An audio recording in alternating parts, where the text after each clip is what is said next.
Rome once loved a child, a boy who marched beside Roman soldiers wearing tiny military boots. They called him Little Boot, and the legions adored him. Years later, that same child would rule Rome through fear. Senators begged for mercy. Powerful men lived hour to hour, wondering if they would survive the day. He threatened to make his horse a consul, not as a joke, but as a message. He built a bridge across the sea just to prove he could conquer it. He showered Rome with gold, then executed the wealthy to take it back. And in the end, the men sworn to protect him were the ones who killed him. This is the story of how Rome's most beloved child became its most terrifying emperor, and why the empire never saw it coming. Rome's most beloved child grew up to terrorize an empire. As a boy, Caligula marched beside soldiers wearing tiny military boots. The legions adored him. They called him Little Boot. He was their mascot, their symbol. Years later, that same popularity helped him take the throne. The army trusted him before he ever ruled. But once in power, he ruled through fear, humiliation, and unchecked authority. The smiling child of the camps became a ruler no one dared to question. Rome didn't just crown an emperor. It crowned a legend it never examined. Was Caligula created by power or protected by affection? Before Caligula ruled Rome, Tiberius called him a snake. According to Suetonius, the aging emperor watched the young heir closely and warned that he was raising a viper for the Roman people. Behind the public mourning and charm, Tiberius claimed he saw something colder, something calculating, but Rome ignored the warning. When Caligula took power, the legions adored him. The people celebrated him. They thought they had crowned a golden heir. Instead, they may have crowned exactly what Tiberius feared. How often does history warn us, and we still invite the danger in? Rome's emperor once considered making his horse a consul. Caligula adored his stallion Incitatus. He gave it a marble stable, jeweled collars, and a feeding trough of gold.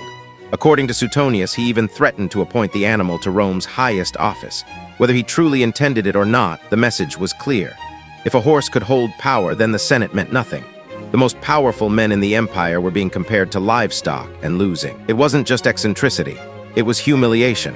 When authority becomes mockery, is the emperor insane or simply untouchable? An emperor once said, "Let them hate me as long as they fear me." Caligula didn't want loyalty, he wanted submission. He would summon senators, mock them publicly, threaten execution, then laugh as they begged for mercy. Powerful men who once ruled Rome suddenly lived hour to hour, unsure if they would leave the room alive. The Senate stopped debating policy. It started studying his mood. Under Caligula, fear replaced law. Survival replaced governance. But when fear is the only glue holding power together, what happens the moment it cracks? Power is a fragile game. Rome's emperor tried to conquer the ocean. According to Suetonius, Caligula ordered a massive bridge of ships built across the Bay of Baiae, nearly 2 miles long. Then he rode across it in a chariot, dressed like a conquering general. It wasn't war.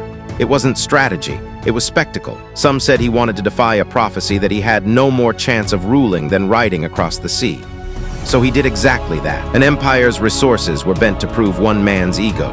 When power becomes performance, is the ruler strong or deeply insecure? Witness the next act of history. He bought the throne with gold and paid for it with blood. When Caligula became emperor, he erased Tiberius' unpaid legacies and flooded Rome with money. Debts vanished.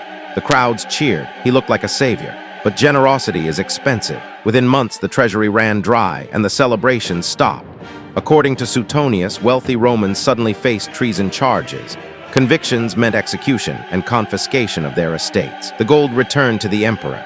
Rome learned the truth. His gifts were never free. When a ruler buys love with money, what happens when the money runs out? History is full of rulers like this. Subscribe and like if you want to uncover the next one.